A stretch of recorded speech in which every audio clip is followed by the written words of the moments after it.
Foresaws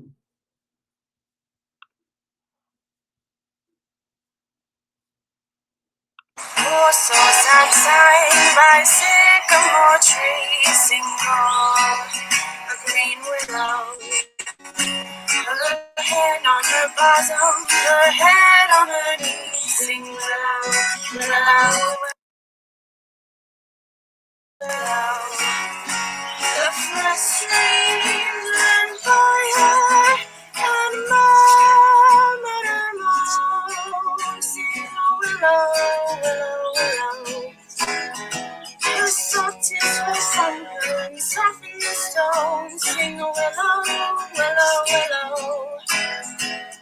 Ready, hidey, you come on, sing all the green willow, must be my darling, let nobody in. Hello, everybody. Welcome to the second Wheel of Shakespeare Challenge for Season 2, 2022.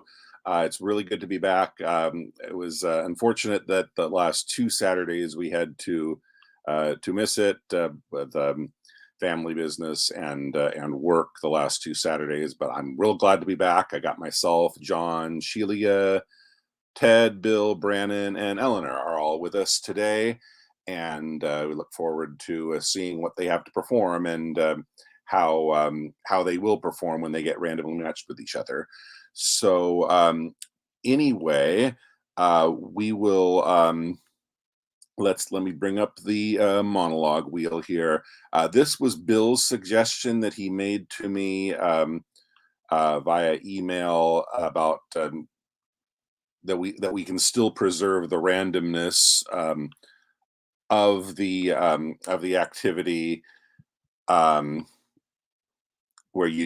nobody knows what's going to be what's going to come up what they're going to end up playing, but they can still have a little bit of time to look it over. So what we'll do is what we have been doing with the scenes is we'll just we'll spin for everybody. And we'll still stick with the order, and then after we've spun to determine what each player is going to do, we'll go back to the person who we spun for first and was given the assignment of that role and monologue. So a random order that was determined in advance. We have Danielle, John, Alex, Sheila, Brannon, Eleanor, Elizabeth, myself, Ted, Maggie, Henry, Bill is the order. So let's see, of the people. So John is the first person on that list. So go ahead. So John is. So what I'm going to do is I'm going to be. I'm going to write these down as we spin them. So John will do.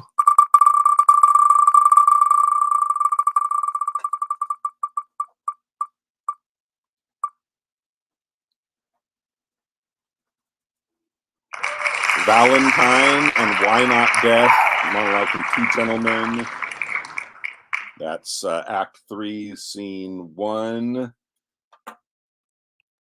And then Sheila will do.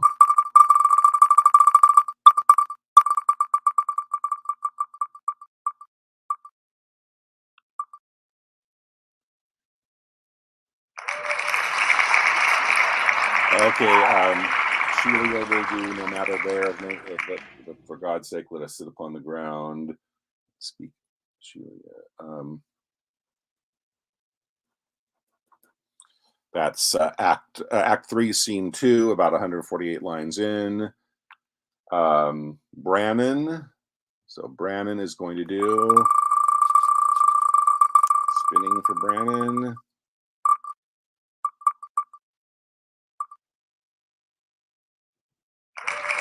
Duke Senior. So now my co-mates in exile. That's Act 2, Scene 1. And As You Like It. Eleanor. Eleanor goes after Brannon, and Eleanor is going to do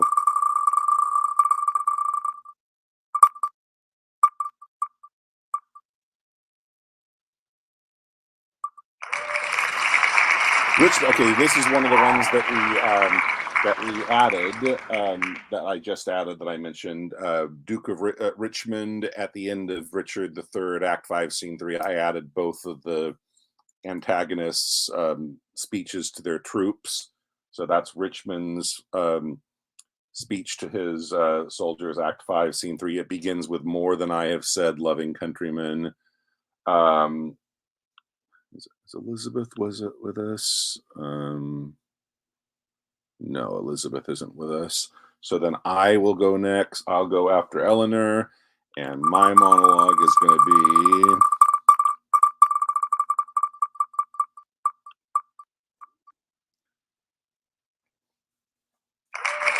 Benedict.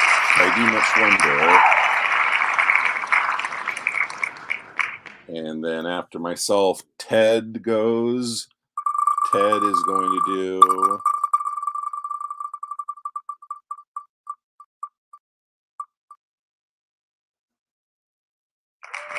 Trinculo. There's neither book. This is where I believe this is where he finds Caliban and Stefano hiding under the blanket. That part. Here's neither book. So Ted does Trinculo. Okay, is Maggie with us? Let me check. Nope. Henry said he wouldn't make it. And then Bill will have the last monologue, and Bill is going to do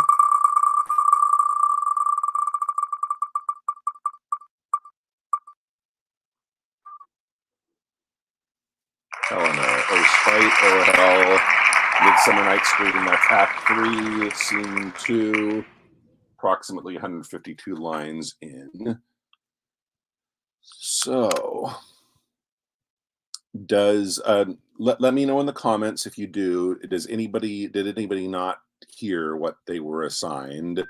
Anybody need me to repeat what they have? So, based on Bill's suggestion, we've already spun in advance. They while the first people are going, they can be making sure they know where the script for their assigned monologue is. So, unless there's questions, John, it is your turn first. John has Valentine. I didn't even get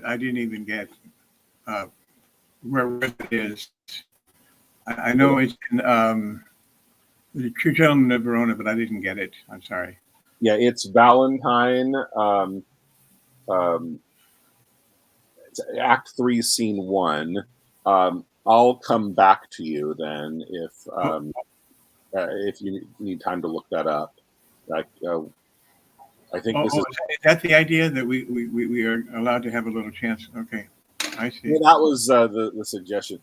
I see Henry just joined us, so let me go ahead and I'll go ahead and spin for him. Okay, Act 3, Scene 1 is Valentine, and his first words are. Yeah, see, this is the downside of spinning first. I don't have it in front of me when it first pops up. Yeah, this is a little cumbersome, but anyway, that's okay. Let's just go ahead. I'll just do a cold reading. It's okay. We can speed it up. Oh, you have found it. You're ready to go. Yeah. See, Act 3, Scene 1. Yeah. What is? I just need to know the first words. I see. I see. You don't have it in front of you. Yeah. Oh heck. Well, see, it was a monologue. Yes. Okay. Gee whiz. So sorry. You know, I have this pen in my hand and I don't use it. Yeah, I think. Why not death rather than living torment? Yes, death. Yeah, I think that. Yeah, I believe that's it. Okay. Because he's it's a he, right? He's alone. Yes. Okay. So whenever you're ready, go ahead. Okay. And why not death rather than living torment? To die is to be banished from myself. And Sylvia is myself. Banished from her is self from self, a deadly banishment. What light is light if Sylvia be not seen? What joy is joy if Sylvia be not by? Unless it be to think that she is 5 feet upon the shadow of perfection. except I be by Sylvia in the night. There is no music in the nightingale unless I look on Sylvia in the day. There is no day for me to look upon.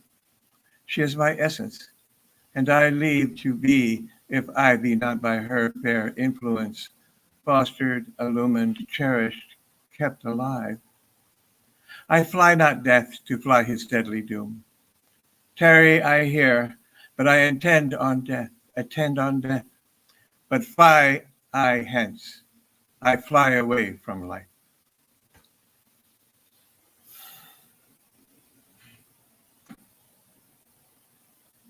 Okay, for Totally Cold, that was very good. Okay, so Sheila is up next, and she has King Richard II, beginning no matter what. You got that and you're ready to go? Okay, take it away, Sheila. No matter where, comfort no man speak. Let's talk of graves, of worms and epitaphs. Make dust our paper, and with rainy eyes write sorrow on the bosom of the earth. Let's choose executors and talk of wills, and yet not so. For what can we bequeath save our deposed bodies to the ground? Our lands, our lives, and all our Bolingbroke's. And nothing can we call our own but death and that small model of the barren earth which serves as paste and cover to our bones. Oh, for God's sake, let us sit upon the ground and tell sad stories of the death of kings, how some have been deposed, some slain in war, some haunted by the ghosts they have deposed, some poisoned by their wives, some sleeping, killed, all murdered. For within the hollow crown that rounds the mortal temples of a king keeps death his court. And there the antic sits, scoffing his state and grinning at his pomp, allowing him a breath, a little scene to monarchize, be feared, and killed with looks, infusing him with self and vain conceit, as if this flesh which walls about our life were brass impregnable, and humored thus comes in at the last, and with a little pin bores through his castle wall. And farewell, King. Cover your heads, and mock not flesh and blood with solemn reverence. Throw away respect, tradition, form, and ceremony its duty, for you have but mistook me all this while. I live with bread like you, feel want, taste grief, need friends. Subjected thus, how can you say to me, I am a king?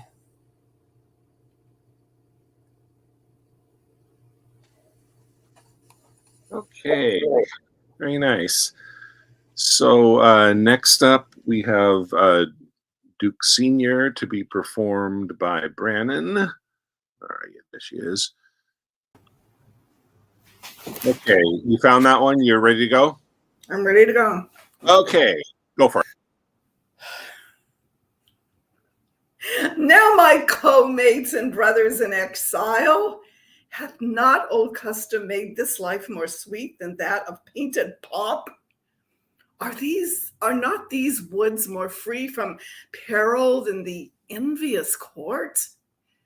Here feel we but the penalty of Adam, the season's difference as the icy fang and churlish chiding of the winter's wind, which when it bites and blows upon my body, even till I shriek with cold, I smile and say, this is no flattery.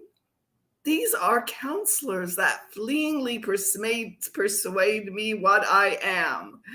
Oh, sweet are the uses of adversity, which like the toad, ugly and venomous, wears yet a precious jewel in his head.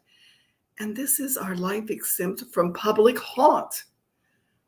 Fine tongues in trees, books in the running brooks, sermons in stones, and good in everything. I would not change it. Come, shall we go and kill us venison? And yet it irks me the more the poor dappled fools, being native burghers of this desert city, should in their own confines with forked heads have their round haunches gored. See. Okay, thank you, Brandon. Next up, we have Eleanor is going to perform the Earl of Richmond's speech to his troops at the end of Richard III. You've found where to start from and ready to go?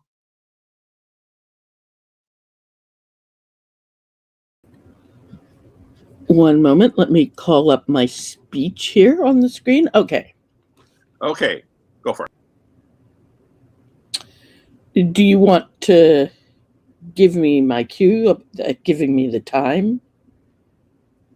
I didn't realize there was that. I don't have it in front of me. I got my own one ready to go after yours. So just go ahead. I ask how far into the morning is it, Lords, and you answer upon the stroke of 4. Okay, so I'll give you your cue and go. Upon the stroke of 4. Why then 'tis time to arm and give direction. More than I have said, loving countrymen, the leisure and enforcement of the time forbids to dwell upon. Yet remember this, God and our good cause fight upon our side. The prayers of holy saints and wronged souls, like high-reared bulwarks, stand before our faces. Richard except, those whom we fight against had rather have us win than him they follow. For what is he they follow? Truly, gentlemen, a bloody tyrant and a homicide. One raised in blood, and one in blood established. One that made means to come by what he hath, and slaughtered those that were the means to help him. A base foul stone that made precious by the foil of England's chair, where he is falsely set, one that hath ever been God's enemy. Then, if you fight against God's enemy, God will in justice ward you as his soldiers. If you do sweat to put a tyrant down, you sleep in peace, the tyrant being slain.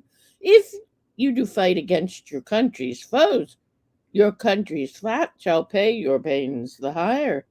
If you do fight in safeguard of your wives shall welcome home the conquerors. If you do free your children from the sword, your children's children quitted in your age, then in the name of God and all these rights, advance your standards, draw your willing swords. For me, the ransom of my bold attempt shall be this cold corpse in the earth's cold face. But if I thrive, the gain of my attempt, the least of you shall share his part thereof. Sound drums and trumpets boldly and cheerfully. God and St. George, Richmond and victory! Okay, awesome. That was a good addition to the wheel, and glad that you got that, or able to give us that performance of it. Okay, so it is my turn now. I will do, and I'm doing Benedict, and then Ted's on deck with Trinculo. Okay.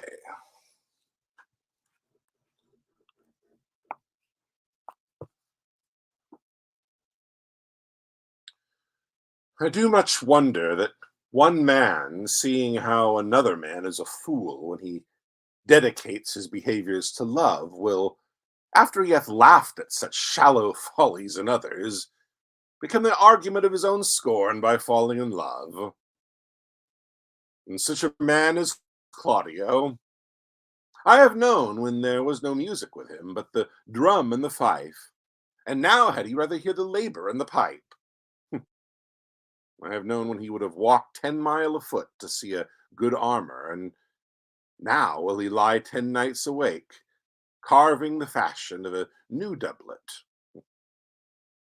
He was wont to speak plain and to the purpose, like an honest man and a soldier, and now he has turned orthography. His words are a very fantastical banquet.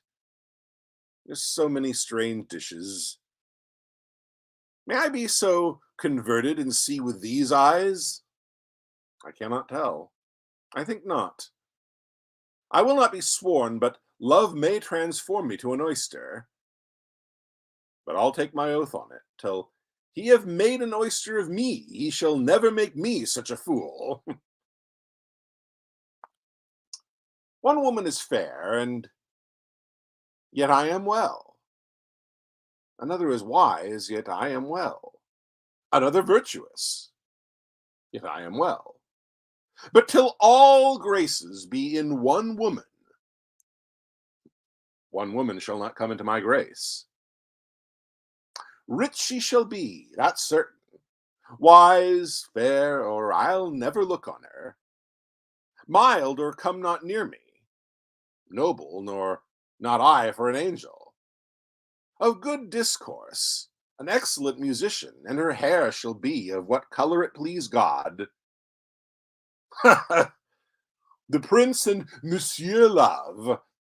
I will hide me in the arbor. Okay, scene. Okay, Ted, you're up next, and there you are. You got Trinculo. You ready to go with that? Yes. Okay, go for it. I didn't change the banner yet. There we go. Ted doing Trinculo. Here's neither bush nor shrub to bear off any weather at all, and another storm brewing. I hear it sing of the wind. Yon some black cloud, and yon huge one, looks like a foul bombard that would shed his liquor. If it should thunder as it did before, I know not where to hide my head. Yon same cloud cannot choose but fall by pale falls. What have we here? A man or a fish? Dead or alive? Fish. He smells like a fish. A very ancient and fish-like smell. A kind of not of the newest poor John. A strange fish. Were I in England now, as once I was, and had but this fish painted, not a holiday fool there but would give a piece of silver. There would this monster make a man. Any strange beast there makes a man. When they will not give a doit to relieve a lame beggar, they will lazy out 10 to see a dead Indian. Legged like a man, and his fins like arms. Warm, oh my troth, I do now let loose my opinion. Hold it no longer. This is no fish, but an islander that hath lately suffered by a thunderbolt. Oh, alas, the storm has come again. My best way is to creep under his gabardine. There is no other shelter hereabouts. Misery acquaints a man with strange bedfellows. I will here shroud till the dregs of the storm be past. Scene. Okay, awesome. Okay, so now we have Bill doing Helena. Oh, spite, oh, hell. You ready to go? Yes, sir. Okay, go for it. Okay. Oh, spite, oh, hell, I see you are all bent to set against me for your merriment. If you were civil and knew courtesy, you would not do me thus much injury. Can you not hate me, as I know you do? But you must join in souls to mock me too. If you were men, as men you are in show, you would not use a gentle lady so, to vow and swear and superpraise my parts, when I am sure you hate me with your hearts. You are both rivals in love, Hermia, and now you're both rivals to mock Helena. A trim exploit, a manly enterprise to conjure up tears up in a poor maid's eyes with your derision. None of your noble sort would so offend a virgin and extort a poor soul's patience, all to make you sport. See. Okay, awesome. Really got into that one. I like that. Okay, we're glad that Henry made it to join us. He wasn't sure if he would finish his last thing, but before you got here, that was just something was Bill's suggestion. And by the way, everybody, just let me know. Let's not talk about it here, but just send me an email for your vote on yes or no if you like that change and you want to do it, continue doing it, or you want to go back to the old way where we spin for everybody so they have a little bit of preparation time before it's their turn. And we spun for everybody before Henry got here, so we do have to go back to the old method for him. Wait till it's his turn to spin. So we'll spin now for Henry, and Henry is going to do...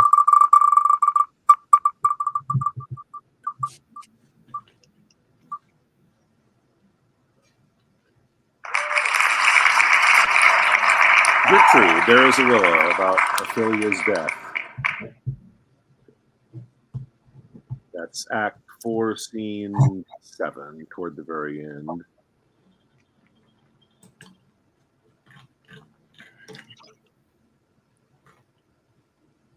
Let me know when you got it. Yeah, just scrolling down it.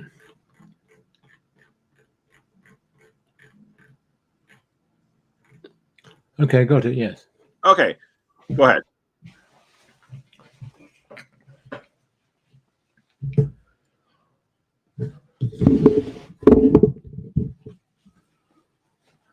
There is a willow, grows aslant a brook, that shows his hoar leaves in the glassy stream.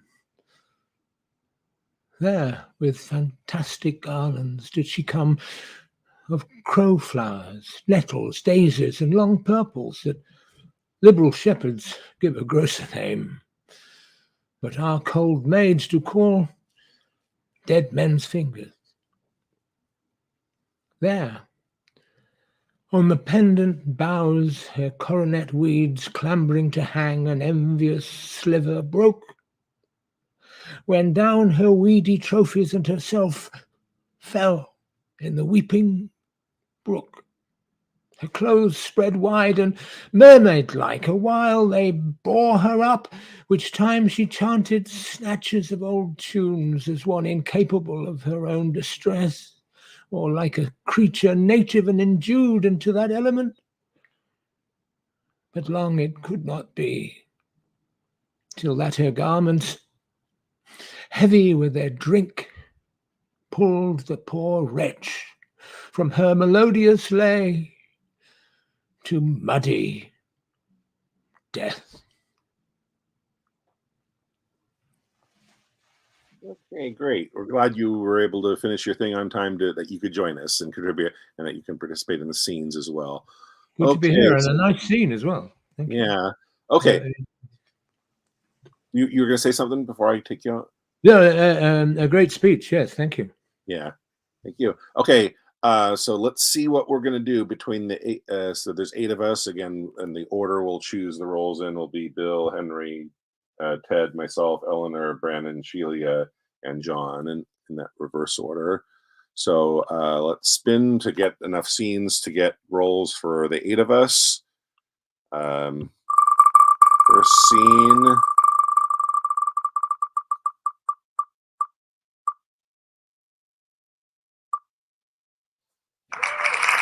As you like it. Okay, there's 3. Act 1, scene 3. We got Rosalind, Celia, and Duke. Okay, this is the scene where they're talking, and Frederick comes in and banishes Rosalind. Says, "You are my brother's daughter. That's enough." And they resolve to run away into the forest of Arden. So that's three roles there: Rosalind, Celia, and Frederick.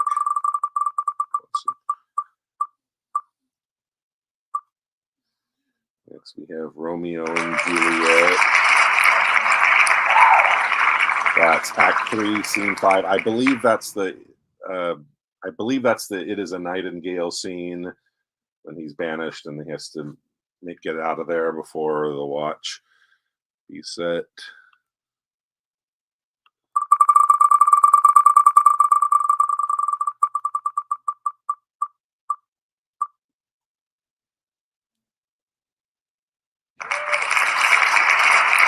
Two Gentlemen. Act 3, Scene 1. That's the 2 servants. The 2 servant characters, Launce and Speed. Let's see. So that's 7. So we'll have those 3 scenes plus, which is for 7 roles, and then the 8th role will be the eighth choice of roles will be to do a second monologue. Okay. So once again, the choices of roles are Rosalind, Celia, Frederick, and As You Like It, Romeo or Juliet in the Act 3, Scene 5, Launce or Speed in Two Gentlemen of Verona, Act 3, Scene 1, or doing a second monologue. And the first choice amongst those 8 roles will be Bill. Bill, what would you like to do out of those? Oh, I'm a Romeo. Romeo. Okay.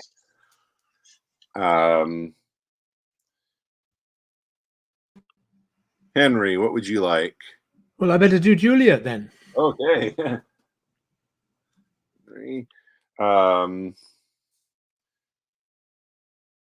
Ted.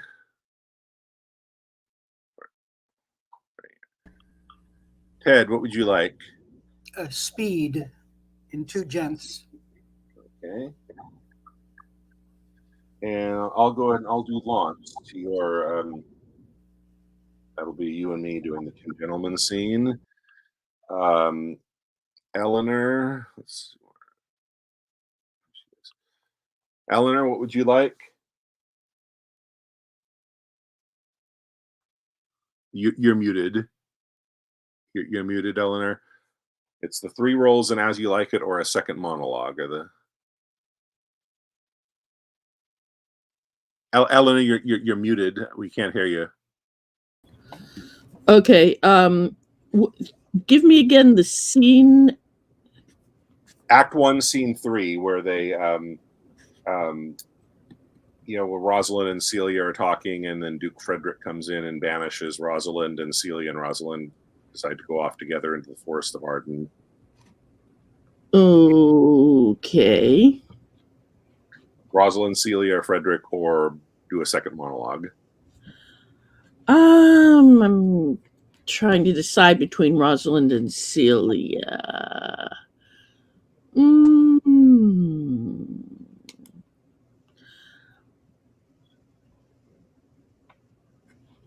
I will do Celia. Okay.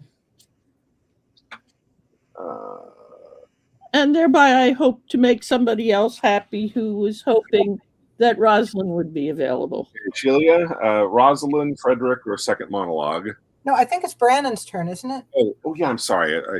Yeah, look, you're right. Thank you. Brandon, it's your turn. Rosalind, Frederick, or a second monologue? I'll do Rosalind. Rosalind.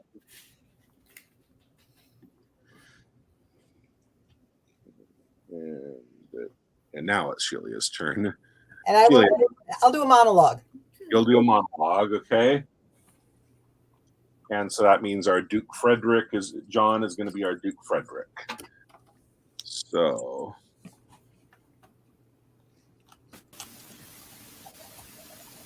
Well, so what is the act? Act 1, Scene 3. So, What play? As you like it. Give me a second to create a banner for this.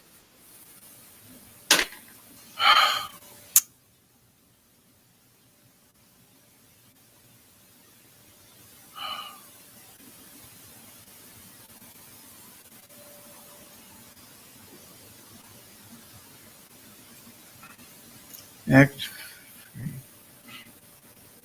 It would just go from the top, so it'd be so I guess I'm going to take out I'll take John out. It's you show up in the middle and banish Rosalind. The scene starts with it's just Celia and Rosalind talking. So but I just wanted, before I take you out, I want to make sure you have the scene so that you're ready when I add you in. Okay, it's Act 3, Scene 1. So Act 1, Scene 3. Okay. It starts with why cousin, why Rosalind, keep it, have mercy, not a word. Yeah, okay. And then I come in quite a bit later. Yes. Yes. Okay, very, very well. Thank you so much. Okay, so let me take John out. I'll add him in when Frederick comes in, and it's just the two cousins starting off the scene. So go ahead whenever you're ready. Why, cousin? Why, Rosalind? Cupid of mercy, not a word? Not one to throw at a dog. No, thy words are too precious to be cast away upon curs. Throw some of them at me. Come, lame me with reasons. Then there were two cousins laid up, when the one should be lamed with reasons and the other mad without any. But is all this for your father? No, some of it is for my child father. Oh, how full of briars is this working day world. They are but burrs, cousin, thrown upon thee in holiday foolery. If we walk not in the trodden paths, our very petticoats will catch them. Oh, I could shake them off of my coat. These burrs are in my heart. Hem them away. I would try if I could cry him and have him. Come, wrestle with thy affections. Oh, they take the part of a better wrestler than myself. Oh, a good wish upon you.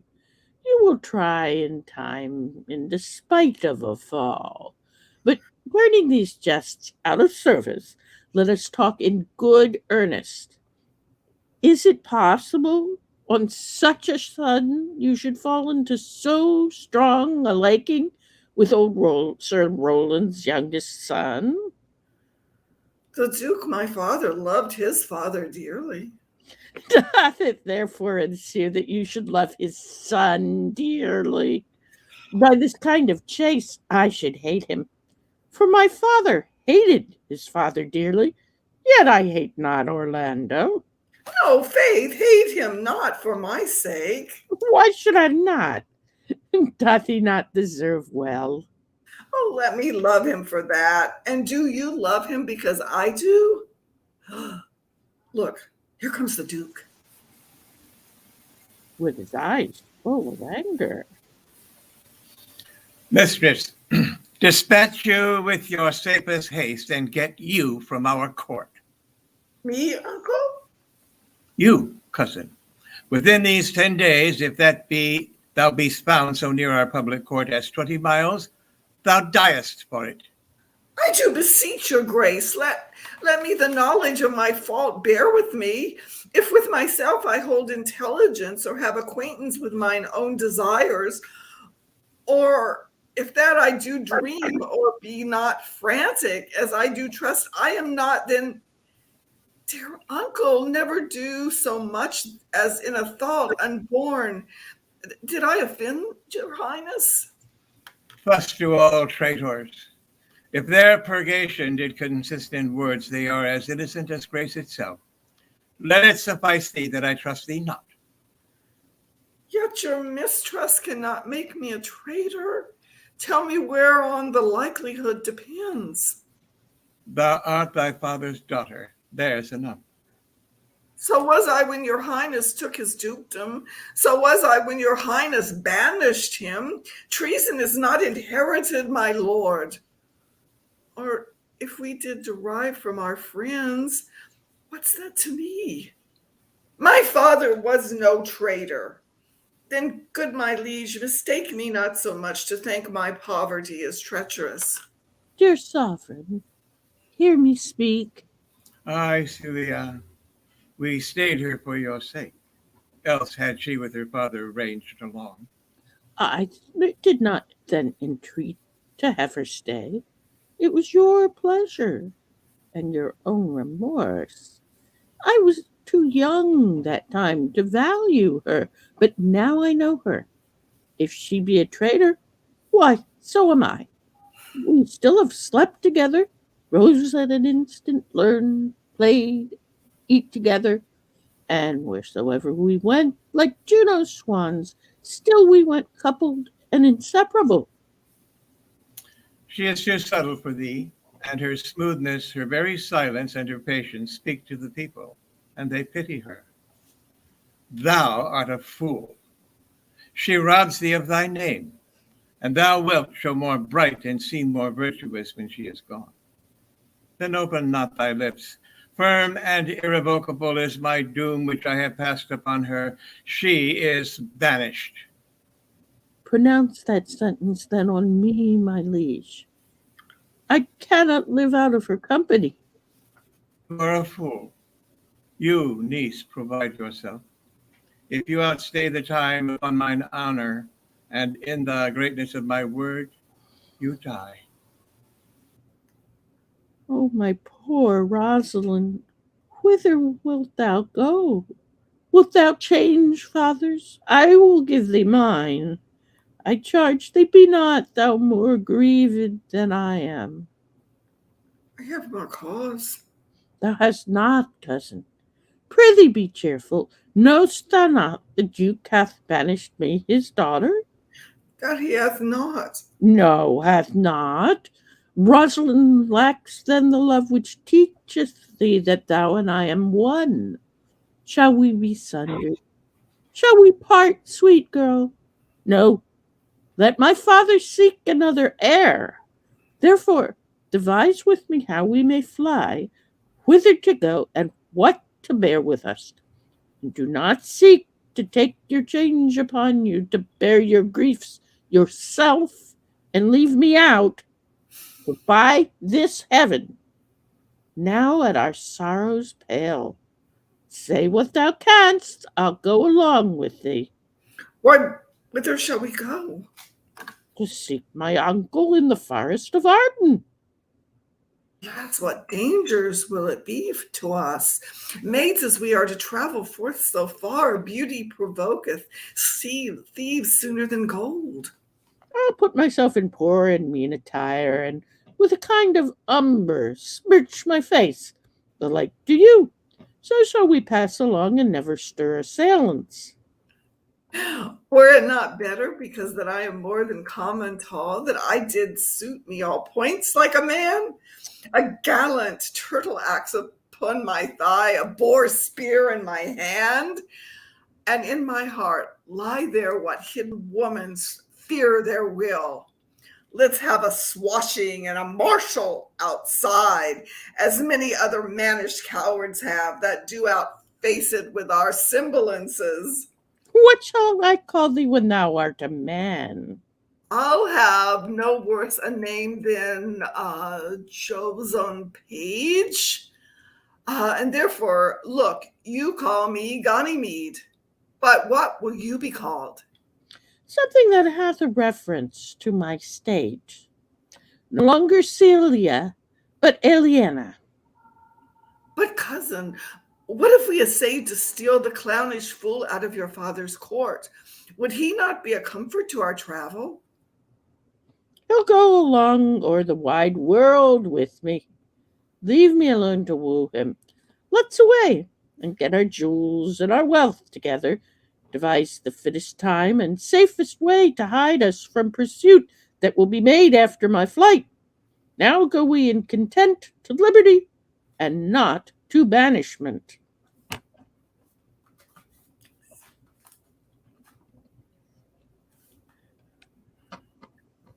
Okay, very nice. I just wondered whether Aliena might be another form of Eleanor. I never thought of it that way. That's interesting. Okay, so now we have Bill and Henry doing Romeo and Juliet.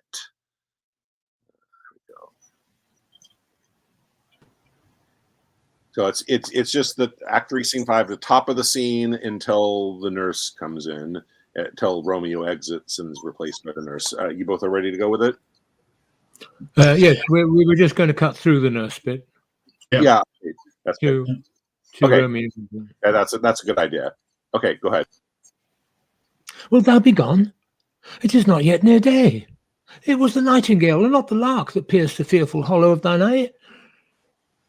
Nightly she sings on yon pomegranate tree. Believe me, love, it was the nightingale. It was the lark, the herald of the morn, no nightingale.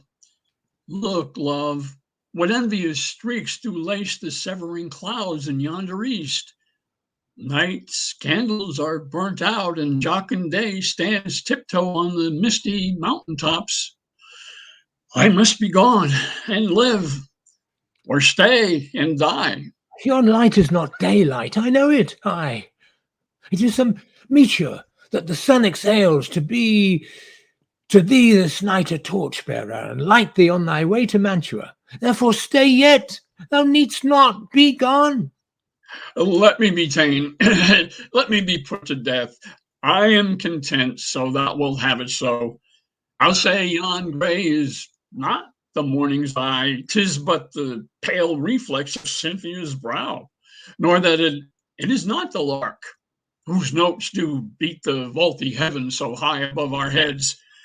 I have more care to stay than will to go. Come, death, and welcome. Juliet wills it so. How is't, my soul? Let's talk. It is not day. It is. It is. Hie hence, be gone away. It is the lark that sings so out of tune, straining harsh discords and unpleasing sharps. Some say the lark makes sweet division. This doth not so, for she divideth us. Some say the lark hath loathed toad changed eyes, and now I would they had changed voices too. Since arm from arm that voice doth us affray, hunting thee hence with hunts up to the day, and now be gone. More light and light it grows. More light and light, more dark and dark our woes. Then, window, let day in and let life out. Farewell, farewell. One kiss, and I'll descend. Oh, art thou gone? Love, lord, I, husband, friend, I must hear from thee every hour in the day, for in a minute there are many days. Oh, by this count I shall be much in years ere I behold my Romeo. Farewell. I will admit no opportunity that may convey my greetings, love, to thee. Oh, thinkest thou we shall ever meet again? I doubt it not. And all these woes shall serve for sweet discourses in our time to come. Oh, God, I have an ill-divining soul. Methinks I see thee now, thou art below, as one dead at the bottom of a tomb. Either my eyesight fails or thou lookst pale. Oh, trust me, love. In my eye, so do you. Dry sorrow drinks our blood. Adieu. Adieu. Oh, fortune, fortune. All men call thee fickle. If thou art fickle, what dost thou with him that is renowned for faith? Oh, be fickle, fortune, for then I hope thou wilt not keep him long, but send him back.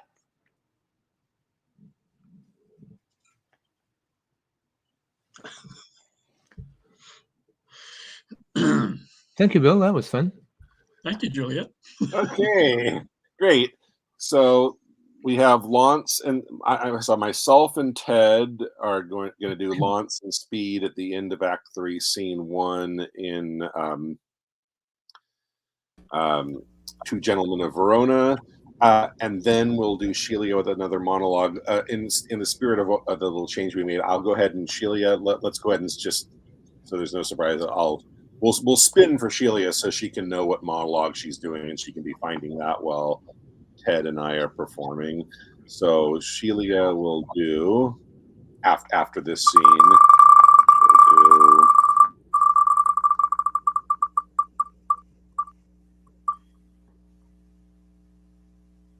Paulina in The Winter's Tale. Act 3, Scene 2.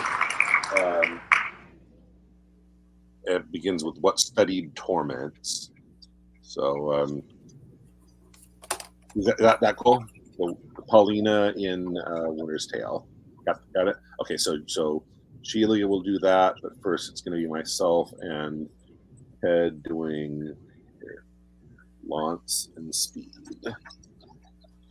I'll start from where I pull out the paper and I'm reading it, and then Speed comes in to make fun of me at the letter.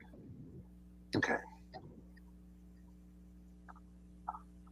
Here is a catalogue of her condition. Imprimis, she can fetch and carry. Why, a horse can do no more, say. A horse cannot fetch, but only carry. Therefore is she better than a jade.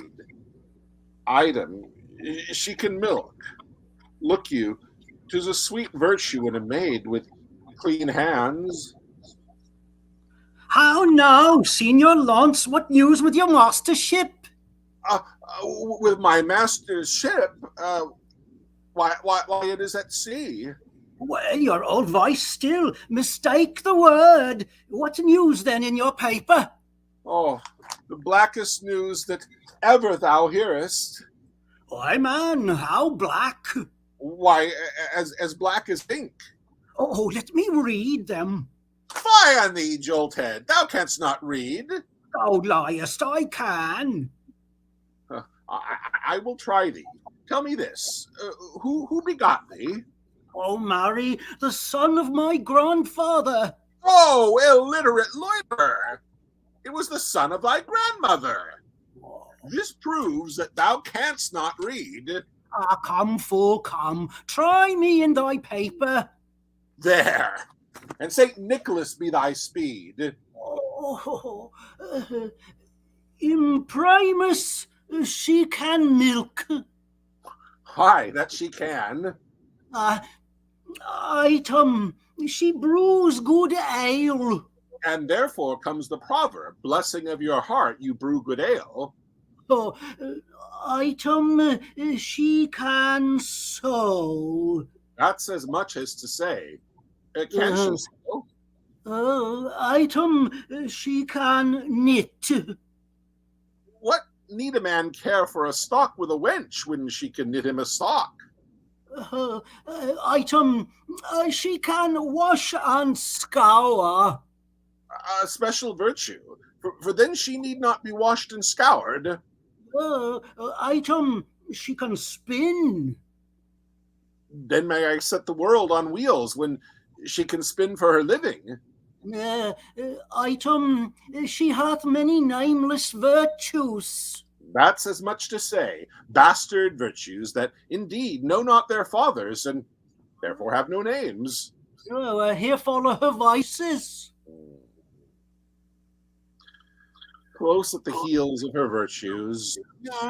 Item, she is not to be kissed fasting in respect of her breath.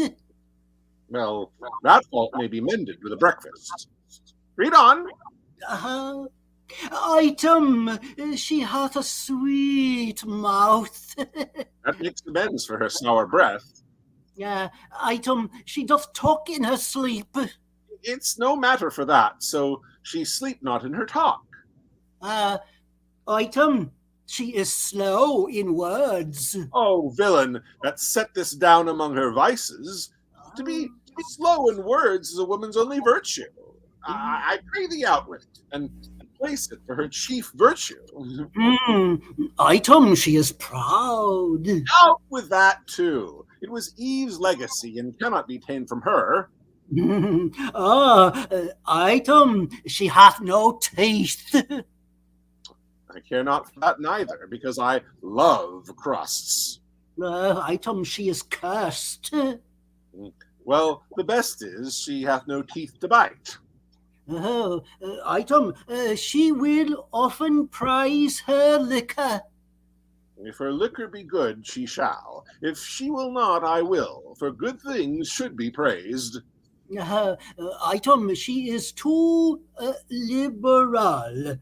Of her tongue she cannot, for that's writ down she is slow of her purpose she shall not, for that I'll keep shut. Now, of another thing she may, and that cannot I help. Well, proceed. Item, she hath more hair than wit, and more faults than hairs, and more wealth than faults. Stop there.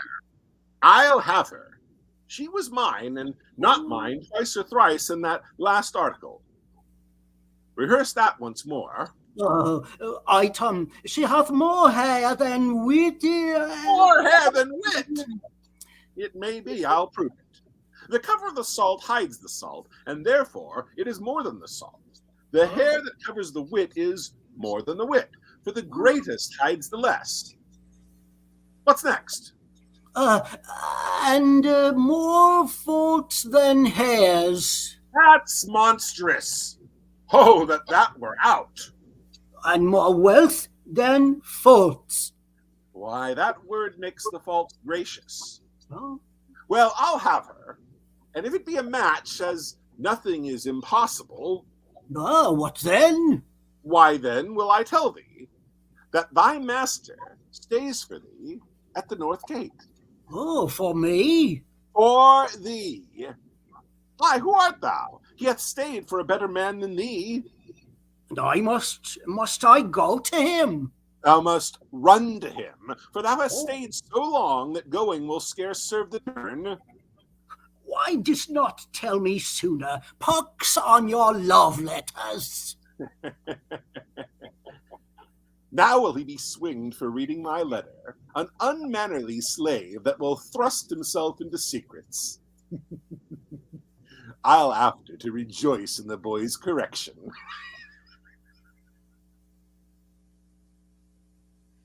Okay, that was a lot of fun.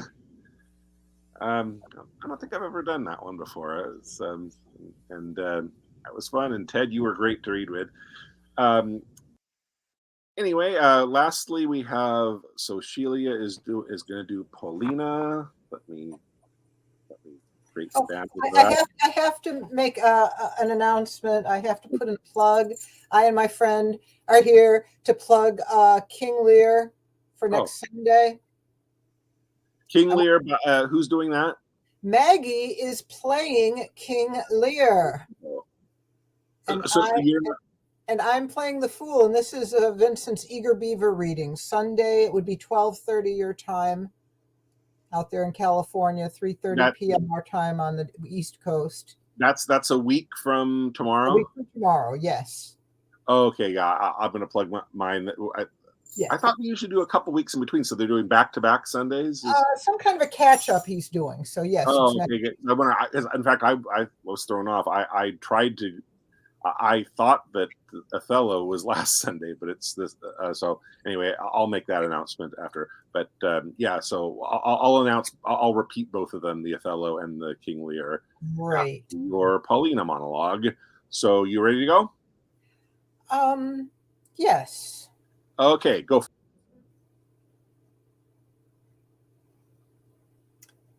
What studied torments, tyrant, hast for me? What racks, wheels, fires? What flaying, boiling, in leads or oils?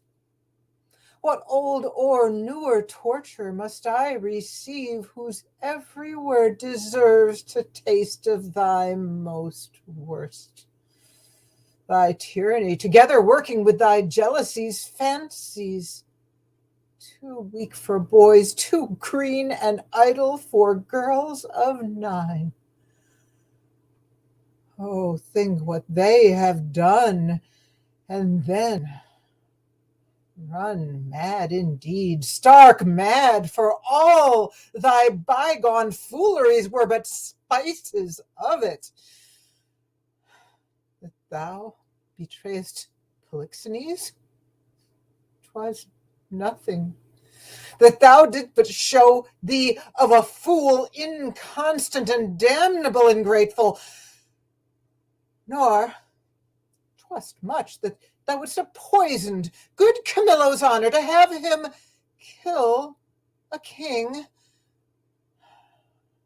Poor trespasses, more monstrous standing by, whereof I reckon the casting forth to crows thy baby daughter to be, or none, or little.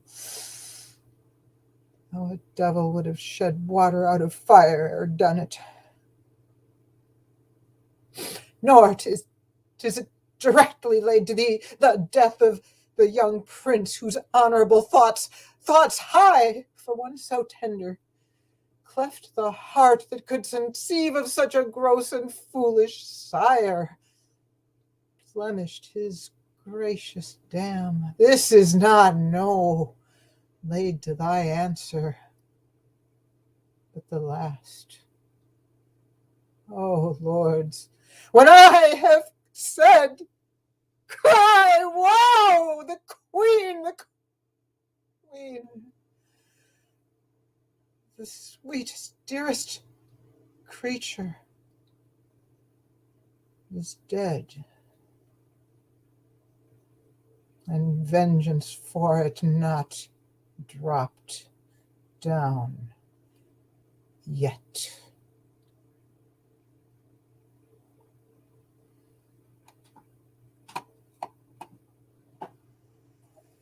Awesome. A lot of passion there. That was great. So anyway, I also like another thing, Sheila. I was just checking the comments. You know, she mentioned she'd like to see the bit that I did with Ted posted as a separate video for YouTube, because she said it.